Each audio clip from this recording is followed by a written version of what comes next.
បាទសួស្តីបងប្អូនទាំងអស់គ្នាជួបគ្នាម្ដងទៀតហើយជាមួយខ្ញុំបាទសុភ័ក្រហើយនៅក្នុងវីដេអូនេះផងដែរគឺខ្ញុំមានកលឹះថ្មីមួយចង់យកមកចែករំលែកទៅកាន់បងប្អូនទាំងអស់គ្នាក៏ដូចជាបងប្អូនថ្មីដែលបានតាមដាននៅ Channel YouTube របស់ខ្ញុំក៏ដូចជា Facebook Page របស់ខ្ញុំផងដែរហើយកលឹះថ្មីមួយនេះគឺខ្ញុំនឹងបង្ហាញអ្នកទាំងអស់គ្នាពីការធ្វើសាច់មុខដូចជាការលុបស្នាមនៅលើផ្ទៃមុខនៃរូបភាពរបស់យើងផងដែរសម្រាប់តែបងប្អូនដែលអត់ទាន់មាន flash in ដូចជា retouch for me ក៏ដូចជា flash in ផ្សេងៗក្នុងការលុបស្នាមមុនទៅលើរូបភាពរបស់ពួកគាត់អញ្ចឹងអ្នកទាំងអស់គ្នាអាចតាមដាននៅវីដេអូមួយនេះដើម្បីឲ្យដឹងពីគន្លឹះក្នុងការលុបស្នាមមុននៅលើ Adobe Photoshop របស់យើងផងដែរអូខេអញ្ចឹងកុំឲ្យខាតពេលយូរយើងចូលទៅតាមដានជាមួយខ្ញុំទាំងអស់គ្នា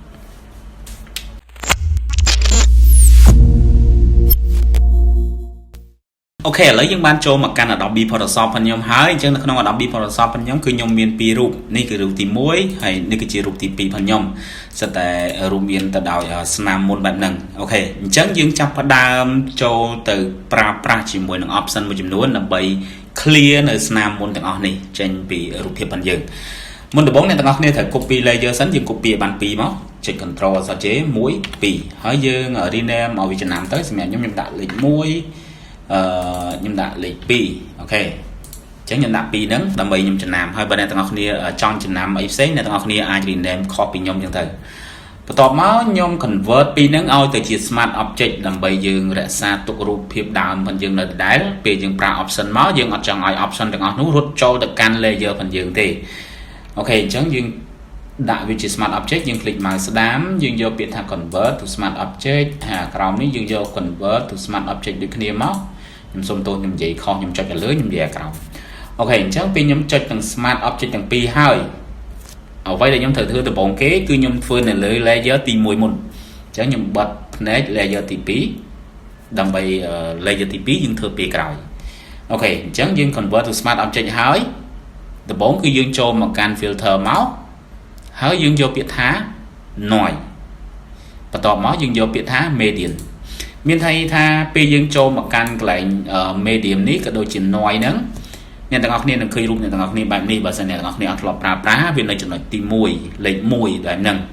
ដោយសារតែវាអត់ទាន់ដាក់ឲ្យវា blur រូបភាពរបស់យើងឲ្យវានៅសល់តែ detail សាច់មុខបើសិនជាអ្នកទាំងអស់គ្នាអត់ប្រើប្រាស់នៅក្នុងហ្នឹងយើងលុបស្នាមទៅក៏វាអត់បានលឿនដែរកន្លែង medium នេះគឺវាជួយឲ្យការបំបត្តិស្នាមរបស់យើងបានល្អអញ្ចឹងយើងទាញវាមកយើងទាញកម្រិតវាមួយដើម្បីឲ្យវានៅសល់រក្សា detail យើងទាញហើយយើងមើលទៅលើរូបនេះគេវានៅ detail ភ្នែកវានៅ detail មាត់ប៉ុន្តែខ្ញុំចង់ឲ្យវា blur ជាងនឹងទៀតដើម្បីឲ្យវាលុបស្នាមខ្ញុំឲ្យបានល្អអញ្ចឹងខ្ញុំយកកម្រិតមួយមកខ្ញុំយកតួលេខរបស់ខ្ញុំហ្មងគឺ80អូខេខ្ញុំព្រិចមកនេះអូខេចាំតិចទៅវាយឺតពេកនេះវានៅសល់ detail ដដែលមាត់នេះមួយកុំឲ្យវាញ៉ៃវានៅសល់ detail ជាកន្លែងភ្នែកកន្លែងប្រវែងមាត់របស់ខ្ញុំប៉ុន្តែសាច់មុខរបស់ខ្ញុំគឺវាលោងហើយដូចយើងចាក់ Gaussian blur អញ្ចឹងគាត់ថានៅក្នុង Gaussian blur វាធ្វើឲ្យរូបភាពរបស់យើង blur តែម្ដងប៉ុន្តែយើងប្រើជាមួយនឹង medium នេះវាធ្វើឲ្យរូបភាពរបស់យើង blur ទាំងស្រុងហើយវានៅសល់ detail របស់យើងទៀតអូខេអញ្ចឹងខ្ញុំយកតួលេខត្រឹម80ហើយខ្ញុំ click OK មកអញ្ចឹងពេលយើងប្រើជាមួយនឹង smart object អ្នកទាំងអស់គ្នាឃើញហើយនេះ option របស់វាគឺវារត់ចូលទៅកាន់ layer ផងយើងទេវានៅខាងក្រៅហើយយើងអាចសេរីស្រង់វាបានបន្ថែមទៀតនៅពេលក្រោយអញ្ចឹងណាបើសិនជាយើងធ្វើខុសអូខេអញ្ចឹងយើង double click មកយើងអាចសេរីបានហើយអូខេអញ្ចឹងអត់ទេខ្ញុំអត់ត្រូវសេរីទៀតទេខ្ញុំយកតួលេខត្រឹម80អូខេបន្ទាប់ពីខ្ញុំបានដាក់ជាមួយនឹង medium កន្លែង noise នឹងហើយផ្ដាច់ noise ខ្ញុំហើយអញ្ចឹងខ្ញុំត្រូវបង្កើត layer មួយទៀតដើម្បីយើងអាច add texture ចូល texture ហ្នឹងស្អីគេ texture ហ្នឹងដូចជាកន្លែងបញ្ចេញរុនញើសក៏ដូចជាកន្លែងធ្វើឲ្យមុខរបស់យើងមាន detail មកវិញគេហៅថាដូចជាយើងចាក់សំងអញ្ចឹងបើសិនជាយើងអត់ប្រើ texture អាគេហៅ texture បើសិនជាយើងមានតែសំងអត់មានខ្សាច់វាសំងរបស់យើងពេលយើងបៀកទៅវាស្មើធេងវាអត់មាន detail ក្របខ្សាច់មកទេប៉ុន្តែបើយើងមានខ្សាច់ថែមទៀតវានៅក្របខ្សាច់របស់យើងមកវាដូចរុនញើសរបស់យើងអញ្ចឹងវាត្រូវតែមានកលាក់អញ្ចឹងណាប្រហោងអញ្ចឹងទៅអញ្ចឹងយើងត្រូវបង្កើត layer មួយមកហើយការបង្កើត layer ខ្ញុំអត់ចូលខាងក្រោមមួយនេះទេគឺខ្ញុំចូលទៅកាន់ layer ខាងលើនេះបន្ទាប់មកខ្ញុំយកពាក្យថា new ហើយខ្ញុំយក layer កន្លែងនេះ ហើយខ្ញុំដូរឈ្មោះវាមកខ្ញុំដាក់ចំណាំមួយខ្ញុំដាក់ថា new អូខេខ្ញុំដាក់អក្សរខ្មែរខ្ញុំដាក់ថា new teacher អូខេដើម្បីចំណាំរបស់ខ្ញុំបន្ទាប់មកទៀតពេលខ្ញុំដាក់ឈ្មោះហើយខ្ញុំចូលទៅកន្លែងនេះគេហៅណាកន្លែងបំលែងរបស់យើងយកពាក្យ normal នេះឲ្យទៅជា overlay ដើម្បីឲ្យរូបភាពផងយើងក៏ដូចជាកន្លែង teacher ផងយើងឲ្យវារក្សានៅ natural អ្នកទាំងអស់គ្នាបានឃើញកន្លែង tick នេះអ្នកទាំងអស់គ្នាត្រូវ tick វាដាក់ថា fill overlay natural color មានន័យថាវានៅ natural color ដដែលអញ្ចឹងយើងត្រូវtick វាមកអូខេវាអត់បាត់ផងយើងទេបាត់លើបាត់អីញ៉ៃទេអញ្ចឹងយើង click វាហើយយើង tick OK មកបន្តមកទៀតយើង convert វាទៅជា smart object ដូចគ្នាយើង click មកស្ដាំយើងយកពាក្យថា smart object អូខេយើងយក smart object ហើយបន្តមកយើងចូលទៅកាន់ filter ដដែលហើយយើងយកពាក្យថា noise ដដែលយើងយក add noise ម្ដង add noise ហ្នឹងគឺជាកន្លែងមួយដែលយើងចាក់គេហៅថាចាក់ក្របខ្សាច់ហ៎យើងចាប់ផ្ដើមដល់ពេលចាក់អាក្របអុចដូចក្របខ្សាច់អញ្ចឹងពេលអ្នកទាំងអស់គ្នាប្រើដំបូងមកអ្នកទាំងអស់គ្នាអត់មាន tick កន្លែងនេះទេហើយតួលេខអ្នកទាំងអស់គ្នានៅកម្រិត1 0.1 បែបហ្នឹងបើអ្នកទាំងអស់គ្នាស្ថិតនៅបែបហ្នឹងអ្នកទាំងអស់គ្នាទាញកម្រិត1មកស័ក្តិសមសម្រាប់ខ្ញុំយកមកសំហើយអ្នកទាំងអស់គ្នាចង់ដឹងអ្នកទាំងអស់គ្នាទាញមកនេះអូខេទាញកម្រិត noise កាន់តែខ្លាំងវាចេញក្របកាន់តែខ្លាំងឃើញដូចខ្សាច់ដែលយើងរែងឡើយទូចបែបហ្នឹងប៉ុន្តែពេលយើងដាក់តួលេខកាន់តែខ្លាំងអាពណ៌នេះគេពណ៌ហ្នឹងពណ៌ដូចគេហៅថាទូព្រាកជាមួយលើអេក្រង់វាចេញពណ៌គ្រប់ពណ៌តែម្ដងនៅលើក្របអុចផងយើងអញ្ចឹងដើម្បីផ្ដាច់ក្របអុចហ្នឹងក៏ដូចជាផ្ដាច់ពណ៌ហ្នឹងដំបូងអ្នកទាំងអស់គ្នាកម្រិតតួលេខមួយឲ្យវាត្រឹមត្រូវសម្រាប់ខ្ញុំយក15តួលេខមកល្មមប៉ុន្តែវានៅពណ៌ដដែលដើម្បីវាផ្ដាច់ពណ៌អ្នកទាំងអស់គ្នាត្រូវចុច tick កន្លែងនេះនឹងសម្រាប់អ្នកដែលអត់ដែលធ្លាប់ប្រើប្រាស់ផ្សិតគឺវាអត់មាន tick ទេបើសម្រាប់ខ្ញុំធ្លាប់ប្រើប្រាស់ពេលខ្ញុំដាក់មកដំបូងគឺវា tick មិនហ្នឹងអញ្ចឹងអ្នកទាំងអស់គ្នាត្រូវ tick នឹងមកពាក្យថា normal chromatic យើងចុចកន្លែងហ្នឹងមកបុកអូខេវាដាច់អាពណ៌ហ្នឹងវាចេញសខ្មៅហើយពណ៌សខ្មៅហ្នឹងគឺវាស៊ីជាមួយនឹងសាច់ផងយើងតែម្ដងកន្លែងណាមានពលឺគឺវាចេញរាងសខ្លាំងកន្លែងណាមានភាពល្ងិតវាចេញកន្លែងខ្មៅខ្លាំងអូខេអញ្ចឹងខ្ញុំ click OK មកគឺវាបាន cell option មួយនៅក្នុងនេះមួយទៀតអូខេកន្លែងហ្នឹងមួយទៀតអូខេបន្តមកទៀតអញ្ចឹងបន្តមកទៀតអ្វីដែលយើងត្រូវធ្វើនោះគឺយើងចាប់ផ្ដើមបំលែងអាក្របអុចផងយើងហ្នឹងឲ្យទៅជា blur ឲ្យវាប្រស៊ីចូលគ្នាចាក់លក្ខណៈថាបដិញឲ្យវាចូលគ្នាពេលយើងបៀកយើងអីហើយយើងត្រូវបន្ថែមទឹកបន្តិចឲ្យវាមើលទៅវាគ្រើមហើយអាលូងអូខេអញ្ចឹងយើងចូលទៅកាន់ filter ហើយយើងយកពាក្យថា blur យើងយក gas and blur អូខេអញ្ចឹងនៅក្នុង gas and blur សម្រាប់ខ្ញុំធ្លាប់ប្រើអូខេខ្ញុំធ្លាប់ប្រើវាលោតតួលេខអញ្ចឹងហើយអញ្ចឹងខ្ញុំដាក់តួលេខ1មកសំរួមខ្ញុំដាក់មក5អូខេខ្ញុំយក gas and blur ត្រឹម5ហ្នឹងខ្ញុំយកត្រឹម5មើលខ្ញុំមើលល្មមដែរបើសិនជាអត់ល្មមទេខ្ញុំទាញវាឡើងបន្ថែមអញ្ចឹងខ្ញុំយក5បានហើយខ្ញុំអាចស្រែស្រង់វាមកវិញទេដោយសារតែខ្ញុំបានដាក់ smart object ហើយអញ្ចឹងខ្ញុំ click យកត្រឹម5អូខេវាមកវិញអញ្ចឹងវានៅគ្រើមម្នាក់ទាំងអស់គ្នាឃើញគ្រើមហ្នឹងណាផ្ទៃមុខគ្រើមប៉ុន្តែផ្ទៃមុខផងយើងនៅតែគេថានៅតែមានភាព blur អត់ច្បាស់ចេញរូបមកវិញអត់ច្បាស់អញ្ចឹងយើងត្រូវធ្វើអីទៀតពេលយើងធ្វើ texture នេះរួចគឺយើងត្រូវមកប៉ះពាល់ជាមួយនឹង layer ទី2ផងយើងដើម្បី convert ឬក៏បន្ថែម detail បញ្ចូលទៅលើកន្លែង texture ផងយើងអូខេអញ្ចឹងខ្ញុំបើក layer ទី2មកនេះខ្ញុំបើក layer ទី2បន្តមកខ្ញុំ click ទៅលើ layer ទី2ហើយខ្ញុំដូរកន្លែងនេះកន្លែង natural នេះ not ខ្ញុំសូម normal នេះយកពាក្យថា nearly line ដើម្បីឲ្យវាបញ្ចេញភាពគេហៅថាពលឺហើយនឹងភាពល្ងិតវានឹងចេញពណ៌ក្រហមសអញ្ចឹងយើងយកកន្លែងហ្នឹងមកដើម្បីវាបង្ហាញនេះមុនយើងកន្លែងមុនអញ្ចឹងវាបង្ហាញឆ្កប់អត់វាចេញមកអញ្ចឹងពេលយើងយកបែបហ្នឹងហើយយើងចូលទៅកាន់ filter ហើយយើងយកពាក្យថា order យើងយក high pass គឺដើម្បីផ្ដាច់អូខេនេះhigh pass អញ្ចឹងយើងកន្លែង high pass យើងយកកម្រិត1មក khinh bây nhom đã hai pha tớiคือវាចេញរុនញើសមកហើយបើសិនជាយើងនៅកម្រិតអត់ដែរប្រើគឺវាបែបនេះអញ្ចឹងយើងយកមកកម្រិតមកល្មមដែលយើងធ្លាប់ប្រើដែលយើងគិតថាចេញរុនញើសស្អាតនេះយើងព្រិចវាមកយើងមើលទៅអូខេយើងយកមកល្មមខ្ញុំយក2ត្រង់2ឃើញមកល្មមចេញរុនញើសឲ្យខ្ញុំហ៎ខ្ញុំដាក់លេខ2តែម្ដងអ្នកទាំងអស់គ្នាឃើញរុនញើសនេះអូខេនេះនេះកន្លែងគេហៅថាកន្លែងជួញនឹងកហ្នឹងវាចេញឲ្យយើងបែបហ្នឹងនេះអូខេចេញឲ្យយើងបែបហ្នឹងអញ្ចឹងយើងអាចយកត្រឹម2ហ្នឹងហើយបើសិនអ្នកទាំងអស់គ្នាគិតថាអូវាចេញខ្លាំងពេកអ្នកទាំងអស់គ្នាអាចបន្ថែម blur នេះបន្តិចមកយើង add blur បន្តិចឬក៏បន្ថែម texture ឬក៏ដក texture សំដៅមកដកកន្លែង high pass បន្តិចទៅនេះយើងចូល high pass មកយើងដកបន្តិចមកឲ្យវារៀង blur មកវិញបន្តិចទៅឲ្យវា low មកវិញនេះឃើញទេ low មកវិញហើយអញ្ចឹងកន្លែងដែលយើងអាចផ្លាស់ប្ដូរជាមួយនឹង blur ក៏ដូចជា high pass ផងយើងដើម្បីឲ្យសាច់មុខផងយើងមើលទៅវា low វាមាន detail នេះមាន detail សាច់មុខមកវិញណាអូខេអញ្ចឹងខ្ញុំយក2ខ្ញុំយកកំណត់ត្រឹម2អញ្ចឹងខ្ញុំយក click OK អូខេអញ្ចឹងរួចរាល់ហើយនេះរួចរាល់ហើយប៉ុន្តែអ្វីដែលយើងត្រូវធ្វើបន្ទាប់ទៀតនោះគឺតើយើងធ្វើបែបណាទៀតអញ្ចឹងពេលយើងដាក់បែបហ្នឹងរួចរាល់យើងត្រូវចងវាជាក្រុម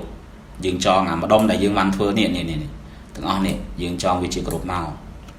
ចងវាជាក្រុមយើង select ទាំងអស់បែបហ្នឹងមកខ្ញុំសូមទាញ color តិចដើម្បីអ្នកទាំងអស់គ្នាបានឃើញអញ្ចឹងយើង select វាទាំងអស់បែបនេះហើយយើងចងកន្លែងនេះក្រុមមកឬក៏ចុច control Alt G មួយមកគឺវាចងជាក្រុមឲ្យយើងហើយបន្ទាប់មកយើង balance ឲ្យគេថាឲ្យភាពល្ងិតក៏ដូចជាភាពភ្លឺហ្នឹងវាបដិញគ្នាស៊ីគ្នាស្អាតអញ្ចឹងយើង click មកស្ដាំយើងយកពាក្យថា balance option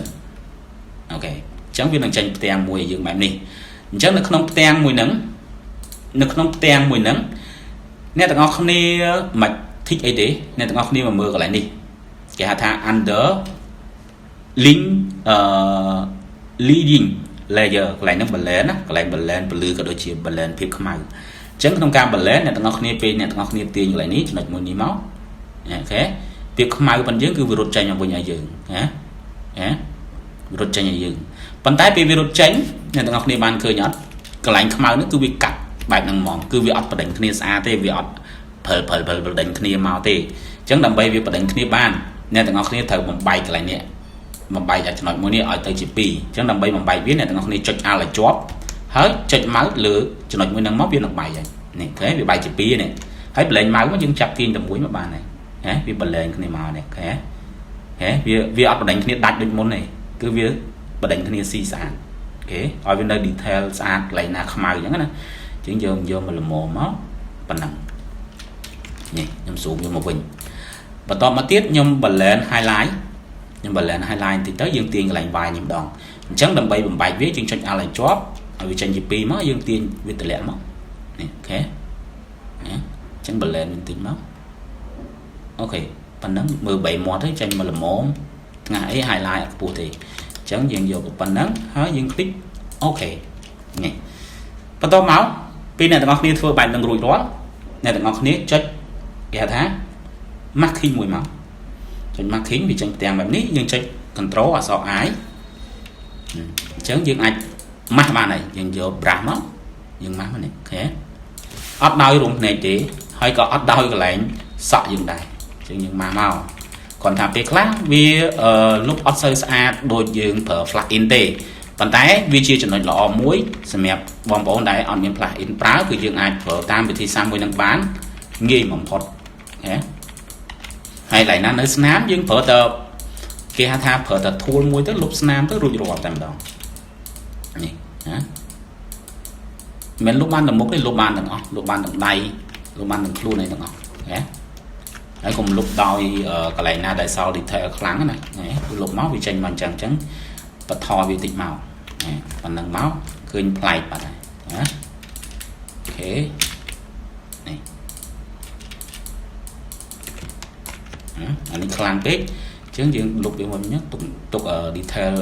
តបកភ្នែកហ្នឹងទៅឃើញស្អាតជាមួយ before after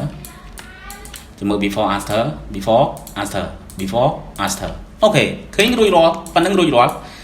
នេះគឺជា technique មួយសម្រាប់បងប្អូនទាំងអស់គ្នាអាចយកទៅប្រើប្រាស់បានទៅលើរូបភាពអ្នកទាំងអស់គ្នាហើយបើសិនអ្នកទាំងអស់គ្នាចង់ឲ្យវា blur ខ្លាំងអ្នកទាំងអស់គ្នា សេរីស្រង់នៅ option មកបើកតែ group ហ្នឹងមកគឺអ្នកទាំងអស់គ្នាអាចសេរីវាបានទៀតហើយអូខេហើយចំពោះរូបទី2គឺអ្នកទាំងអស់គ្នាត្រូវរក្សា action អញ្ចឹងពេលយើងប្រើប្រាស់ជាមួយនឹង option ដែលយើងប្រើនៅលើហ្នឹងហើយយើងប្រើ action មួយមកដើម្បីចាក់ទៅលើរូបទី2ផងយើងទៅគឺលឿនតែម្ដងយើងរក្សា action ផងយើងនេះអញ្ចឹងផងខ្ញុំមាន action ត្រាប់គ្រាន់តែខ្ញុំចុច play មកខ្ញុំចុចទៅលើរូបហ្នឹងហើយខ្ញុំចុច play មកនេះខ្ញុំចុច play នេះមកហើយខ្ញុំចុច play ប៉ុបវាដើរខ្ញុំអូខេណាវាដើរខ្ញុំហីគេចាំតិចវាដើរហើយអានេះដោយសារតែយើងចងជាក្រុមច្រើនដល់ពេលវាចងជាក្រុមច្រើនវាត្រូវដើរបែបហ្នឹងអញ្ចឹងពេលវាដើរហើយយើងផាត់មកនេះអូខេផាត់មកអានេះខ្ញុំផាត់ជ្រុលហើយណាផាត់ជ្រុលខ្ញុំចាំលុបមកវិញ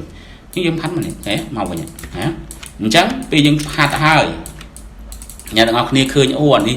វាខុសពីអារូបមុនអត់ស្អាតអញ្ចឹងយើងបើកក្រុមហ្នឹងមកហើយយើងថែម high pass ឬក៏ដក high pass បន្តិចទៅនេះឲ្យវា smooth មកវិញនេះអូខេហ៎ប៉ុណ្ណឹងមិនដែរ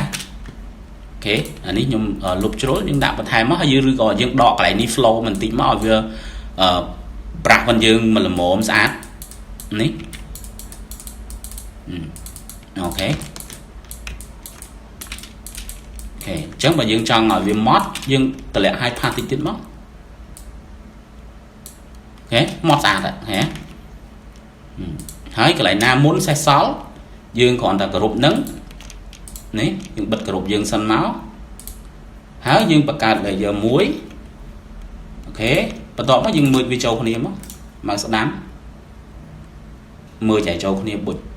ពេលយើងមើលហើយគឺយើងអាចទៅឆ្នៃវាវិញណាប៉ុន្តែមុនអ្នកទាំងអស់គ្នាមើលអ្នកទាំងអស់គ្នាឲ្យប្រកាសថា setting ឬក៏អ្វីដែលអ្នកទាំងអស់គ្នាធ្វើហ្នឹងអ្នកទាំងអស់គ្នាពេញចិត្តអីអញ្ចឹងចាំមើលវាចូលគ្នាបើអ្នកទាំងអស់គ្នាអត់ទាន់ពេញចិត្តទេអ្នកទាំងអស់គ្នាត្រូវមាន action បែបនេះដើម្បីចាក់វាម្ដងទៀតដើម្បីម៉ាស់វាម្ដងទៀតអូខេអញ្ចឹងខ្ញុំសម្រាប់ខ្ញុំប៉ុណ្ណឹងអញ្ចឹងខ្ញុំคลิกមកស្ដាំខ្ញុំមើលវាចូលគ្នាហើយយើងលុបស្នាមរបស់យើងមកដែលសេះសល់ហ្នឹងយើងយកទៅ tool គេថានេះ pen tool ហ្នឹងយកមកលុបមកបន្តិចហើយបាត់វាមុនអត់ច្រើនដូចអាមុនអញ្ចឹងណាយើងចំណេញពេលវេលាបានច្រើនអូខេហើយលើខ្លួននេះខ្ញុំអត់តបានផាត់លើវាមិញអត់បានម៉ាស់លើវាមិញអញ្ចឹងវានៅសេះសល់ខ្ញុំម៉ាស់ទៅលើផ្ទៃមុខផងខ្ញុំអូខេអញ្ចឹងរូបភាពក៏ដូចជាការធ្វើ option ទាំងអស់នេះអ្នកទាំងអស់គ្នាអាចប្រើ technique មួយនេះបានដើម្បីយកទៅប្រើប្រាស់ទៅលើរូបភាពអ្នកទាំងអស់គ្នាហើយព្យាយាមទាញអា option ហ្នឹងឲ្យវាត្រូវជាមួយនឹងរូបភាពអ្នកទាំងអស់គ្នាបើសិនអ្នកទាំងអស់គ្នាដាក់តួលេខប្រហែលខ្ញុំប្រហែលជាវាអាចខុសគ្នាលៀងគ្នាតិចតួចអញ្ចឹងណាអូខេអញ្ចឹងវីដេអូមួយនេះគឺខ្ញុំមានតែប៉ុណ្្នឹងហើយសង្ឃឹមថាវីដេអូមួយនេះបានផ្ដល់នូវចំណេះដឹងថ្មីមួយទៀតទៅកាន់បងប្អូនទាំងអស់គ្នាជាពិសេសបងប្អូនថ្មីដែលបានចូលមកកាន់នៅ channel YouTube របស់ខ្ញុំក៏ដូចជា Facebook page របស់ខ្ញុំផងដែរហើយម្យ៉ាងវិញទៀតបើសិនជាមានកន្លែងណាខុសឆ្គងក៏សូមអធិស្ឋានពីសំណាក់បងប្អូនផងហើយវិធីសាស្ត្រមួយនេះគឺវាអាចជួយកាត់បន្ថយពេលវេលាអ្នកទាំងអស់គ្នាក្នុងការលុបស្នាមមុនទៅលើរូបភាពអ្នកទាំងអស់គ្នាផងដែរហើយគឺសម្រាប់បងប្អូនដែលអត់ទាន់មាន flash in ដូចជា Retype for me ក៏ដូចជា flash in ផ្សេងក្នុងការដាក់ប្រើប្រាស់ជាមួយនឹង Adobe Photoshop របស់ពួកគាត់អូខេអញ្ចឹងសម្រាប់បងប្អូនថ្មីដែលបានចូលមកកាន់នៅ channel YouTube របស់ខ្ញុំកុំភ្លេចជួយចុច Subscribe ក៏ដូចជាចុចសញ្ញាកណ្ដឹងម្នាក់មួយផងហើយបើបានចូលមកកាន់ Facebook page របស់ខ្ញុំកុំភ្លេចជួយចុច follow ម្នាក់មួយផងអូខេអញ្ចឹងសូមអរគុណសូមជម្រាបលាជួបគ្នានៅវីដេអូក្រោយ